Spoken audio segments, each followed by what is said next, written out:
First, let's bring in Missouri Congressman Jason Smith. He is chair of the important House Ways and Means Committee. It's always great to have you, Congressman. And I want to start with the latest news that we have. 218 seats. Republicans have control of the House, the Senate, and obviously Donald Trump is the president-elect. We're also looking at Pennsylvania and focusing in on that Casey McCormick race. It made me sort of scratch my head a little bit because we've got a recount situation there. I mean, the votes are in. The people have spoken here.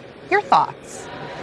You know, just the fact that we are still waiting on votes in House races in California, the fact that you're looking at 10 days and there's still thousands of votes to be cast, this is not the way that elections should be done. Elections, a ballot should only be accepted until Election Day. After that, they shouldn't continue to accept it. What we see in Pennsylvania is just a recount. And right now, McCormick is up by over 20,000 votes. McCormick is the next senator from Pennsylvania. Congressman, stay with us for just a moment. I want to get your thoughts on this. The Department of Government Efficiency officially launching its X account, saying it will be working overtime to ensure that your tax dollars are spent wisely.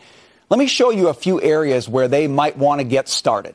The Department of Health and Human Services spends $39 million on people to oversee diversity, equity, and inclusion. That might be something to exclude in the next budget.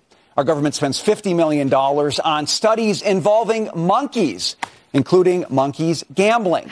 Now, that sounds like a great TV show, but a terrible waste of taxpayer money. And our government somehow managed to send $1.3 billion in checks to dead people. So, Congressman, there's plenty of ways to cut. But the last time we tried this in the early 1980s was something called the Grace Commission under Ronald Reagan. It went nowhere because Congress didn't act. Why do you think this Congress will be different?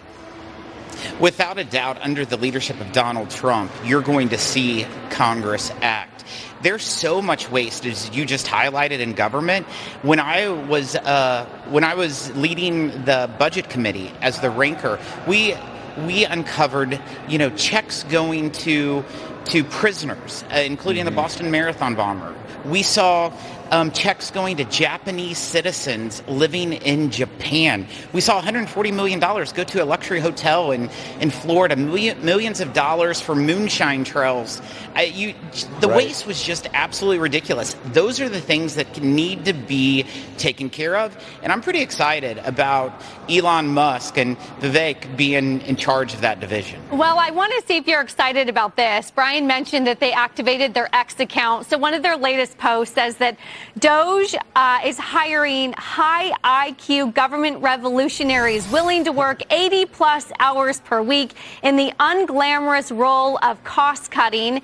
Elon and Vivek will review the top 1% of applicants. Are you confident that this is going to work? I absolutely am.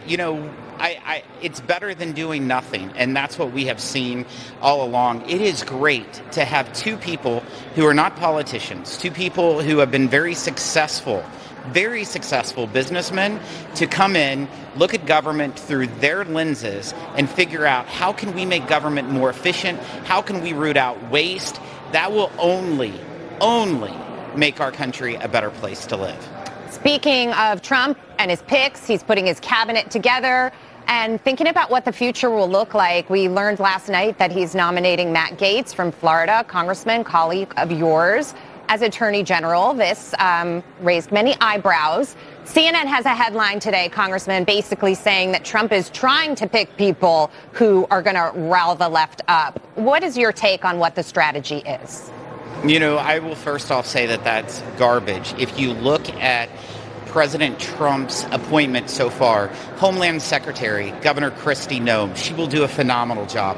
Tulsi Gabbard, who will be the head of DNI, she will do an amazing job. Marco Rubio as Secretary of State.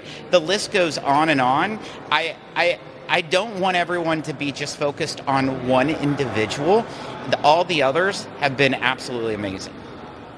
Congressman, just thinking about the path ahead, we just talked about these different nominees. Part of the success strategy is getting them all confirmed or getting them through. We're hearing a lot of rumor about how that's going to roll out.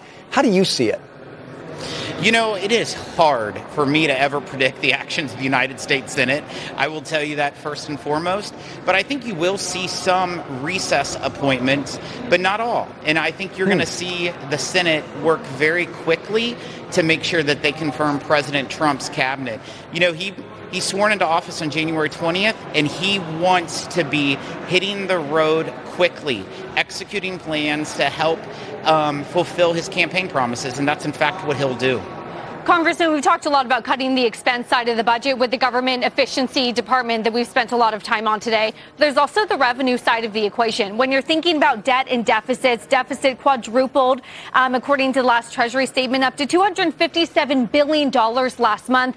Are you confident that it's a raising revenue as well as a cutting expenses plan for you going forward? Just look at what's happened with GDP when you compare it to expenses and when you compare it to revenue. Over the last several years, we've seen the GDP for expenses spending has been roughly around 26%, when before it used to be about 20%. Revenue, however, has continued to stay consistent at right about 18% of GDP. We clearly have a spending problem that has drastically increased over the last few years. In fact, when the Democrats controlled the White House, the House, and the Senate just 2 years ago, they went on a $10 trillion spending spree that definitely led to the inflation fire that we're experiencing over the last 20 months. Congressman Jason Smith, we so thank you for your time and congratulations to you and your colleagues on that 218 seats.